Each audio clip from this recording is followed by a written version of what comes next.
तब हमने देखा है कि हमने किस तरह से मीरा भाईंदर के कार्यकर्ता काम से वंचित रहा, इस शहर वंचित रहा। और इस शहर ने बहुत कुछ उन 2.5 सालों में खोया है, नहीं तो आज हमारा शहर कहां से कहां तक पहुंच गया होता।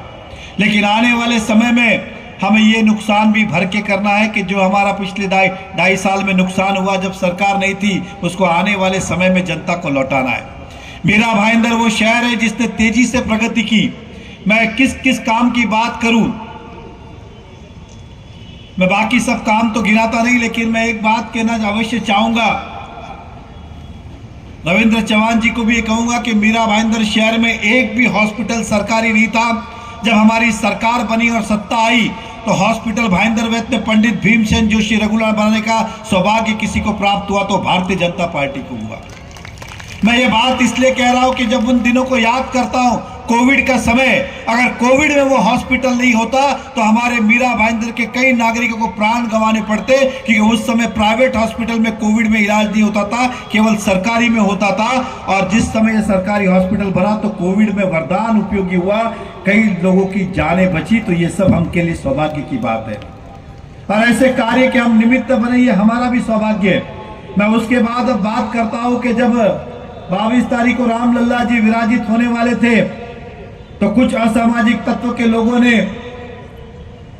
हमारे कुछ राम भक्त के ऊपर मारहाण की, झंडे का अवमान किया, राम जी का अपमान किया। उस समय पुलिस प्रशासन ने बहुत अच्छी भूमिका निभाई कि दंगा आगे नहीं बढ़के और इसे संतुलन में लाया।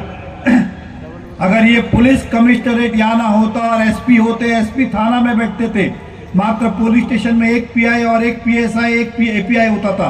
आज हर पुलिस स्टेशन में 3-4 पीआई, 4 एपीआई, 8-10 पीएसआई, इतना बड़ा स्टाफ है और हजारों की संख्या में मनुष्य बल है। इसलिए मीरा भाईंदर में जब घटना हुई तो पुलिस प्रशासन ने हमारी रक्षा की। इसलिए अगर ये कमिश्नरेट ना होता तो शायद क्या होता ये भी नहीं पता। इसलिए ये भी हम सबका सौभाग्य रहा कि इस मीरा भाईंदर में हमें कमिश्नरेट बनाया। ऐसे कई सारे कार्य पिछले 50 साल में, इस पानी के लिए अनेक दंगे हुए, लड़ाई लड़ी, लेकिन किसी से ये प्रॉब्लम सॉल्व नहीं हुआ। लेकिन आदरणीय देवेंद्र फडणवीस जी की सरकार और आदरणीय देवेंद्र जी ने मात्र पहले 29 दिन में हमें 70 MLD पानी दिया और उन्हें पता था ये पूरा नहीं होगा। उसके बाद 2018 में सूर्या डैम जैसी नई योजना पूरी की। ये तो 21 में पूरी होनी थी, लेकिन 2.5 साल हमारी सरकार नहीं होने के कारण डिले हुआ। अब ये 2024 एंड तक, दिसंबर तक मीरा भाईंदर को 24 घंटे पानी मिलेगा। ये भारतीय जनता पार्टी की देन है।